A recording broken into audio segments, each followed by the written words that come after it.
Nanti bikin agenda saat Ramadan. Ya, supaya nggak pusing nanti. Kalau masuk hari pertama apa yang dikerjakan, hari kedua apa yang dikerjakan, subuh apa, siang apa, sore apa. Cuman nanti saya berikan 3 yang pokok ini. Ada 3. 1, meningkatkan sholat. Saya ulang ya, meningkatkan apa? Sholat. Kalau meningkat secara singkatnya berarti bertambah dari yang sekedar fardu, tambah dengan apa? Sunnah. Maka dari sekarang keluarkan semua jenis sholat-sholat sunnah. Keluarkan dari sekarang apa saja, siang dan malamnya. Yang rawatib ada berapa rawatib? Rawatib 12. Ya, rawatib itu yang melekat dengan sholat fardu dan menentukan untuk memperbaiki sholat fardu.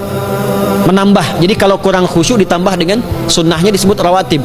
Bisa sebelum, bisa setelah sholat fardu. Ada 12 dari hadis Nabi sallallahu alaihi wasallam.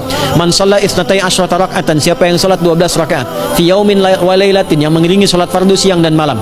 Ya, bunyalahu bihinna baitun fil jannah, maka akan dibangunkan baginya satu rumah di surga kalau konsisten menunaikan 12 itu sampai meninggal dunia. Sahabat yang mendengar itu mengatakan kompak semuanya, sejak mendengar hadis itu kami usahakan istiqomah sampai meninggal tidak meninggalkannya. 12 itu 2 sebelum subuh, cepat. 4 sebelum zuhur, 2 setelah zuhur, 2 setelah maghrib, 2 setelah isya. 2 rakaat sebelum subuh, 4 rakaat sebelum zuhur. Kalau nggak bisa 4 rakaat karena terbatas waktunya, boleh 2 rakaat khusus untuk sebelum zuhur. Kalau nggak bisa 4, boleh berapa? 2. Dalilnya hadis Ibnu Umar radhiyallahu taala anhuma. Kata beliau, hafidtu asyra rakaatin, saya hafal 10 rakaat dari Nabi sallallahu alaihi wasallam salat sunnah. Maka menyebutkan sebelum zuhur 2 rakaat. Baik, jadi 12 ya. 2 sebelum subuh, 4 sebelum zuhur, 2 setelah zuhur, 2 setelah maghrib, 2 setelah isya. Ini yang disebut dengan rawatib. Jamak dari kata ratib. Di luar ini mutlak. Mutlak ini ada yang berdampingan dengan salat fardu, ada yang terpisah. Contoh yang berdampingan, 4 rakaat sebelum asar. 4 rakaat ini bukan disebut rawatib, tapi salat mutlak. Cuma waktunya berdampingan dengan salat fardu. Jadi dia nggak memengaruhi salat fardu, cuma punya keutamaan sendiri. Apa keutamaannya? Hadis Ibnu Umar radhiyallahu taala anhuma, ketika beliau menyampaikan qala Nabi sallallahu alaihi wasallam rahimallahu ra'an shalla qabla al-'ashri arba'an. Allah akan menambahkan rahmat pada orang yang terbiasa salat 4 rakaat sunnah sebelum salat asar. Jelas ya? Baik. Kemudian apalagi setelah itu? Salat di antara adzan dan iqamah. Ya, di antara adzan dan iqamah. Tahiyatul masjid. Apalagi misalnya salat duha. Duha dibagi 3. Awal duha itu kurang lebih 1,5 jam setelah salat subuh. Subuh sekarang misal 4:30, maka jam 6 muncul awal duha. Namanya syuruk. Saya ulang, salat apa namanya? Syuruk itu salat awal duha. Jumlah rakaatnya 2 rakaat. Man sallal ghadata fil jama'ati thumma yaqudu yadhkurullah subhanahu wa ta'ala fa yusalli rak'ataini fakana alaihi ka ajri umratin wa hajjin, ya ka ajri ummatin wa hajjin tamatan. Siapa yang salat subuh 2 rakaat dengan berjamaah, ya, dan umumnya kalau berjamaah bisa ke masjid di masjid. Kalau tak mampu ke masjid, tunaikan di rumahnya. Setelah itu tidak beranjak dulu, dia duduk untuk berzikir kepada Allah. Zikir itu bisa baca Quran. Quran surah 15 ayat 9 itu Quran disebut dengan zikir.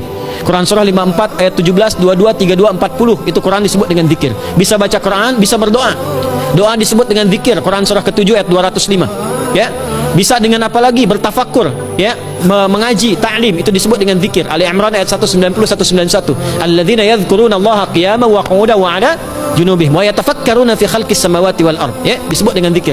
Bisa bertasbih, zikir pagi petang, kalimat-kalimat thayyibah, ada itu di Quran surah ke-4 ayat 103. Jadi habis salat subuh zikir dulu, doa dulu, zikir dulu, belajar dulu, tafsir dulu. Setelah itu muncul syuruk.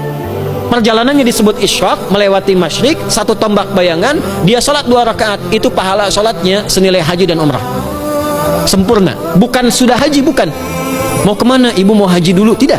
Ya, hajinya nanti bulan Dzulhijjah. Tapi senilai haji dan umrah itu 2 rakaat. Awal duha disebut apa? Syuruk. Pertengahan duha sekitar jam 9 jam 10. Jumlahnya 2 sampai 4 rakaat. Ya, 2 sampai 4 rakaat. Apa fungsinya? 1, mengganti seluruh zikir yang ada dalam tubuh kita. Mata berzikir, telinga berzikir, lisan berzikir, bisa diganti dengan 2 rakaat duha. Itu waktunya pertengahan duha. Kurang lebih dari jam 8, 9, 10 lah, kurang lebih 3 jam itu, ya. Yang kedua, bisa menghambat atau menghentikan, menahan satu musibah umum. Misal ada kebanjiran nih atau macet nih. Orang-orang kena macet. Bapak yang biasa sholat duha pertengahan itu tiba-tiba ditolong oleh Allah, dibebaskan. Tiba-tiba ada orang datang, Pak lewat sini di sana macet, atau dibimbing ada kontraflow. Itu manfaatnya duha tuh. Yang pertengahan. Yang terakhir adalah akhir duha, sekitar jam 10 sampai jam 11 menjelang ke zuhur.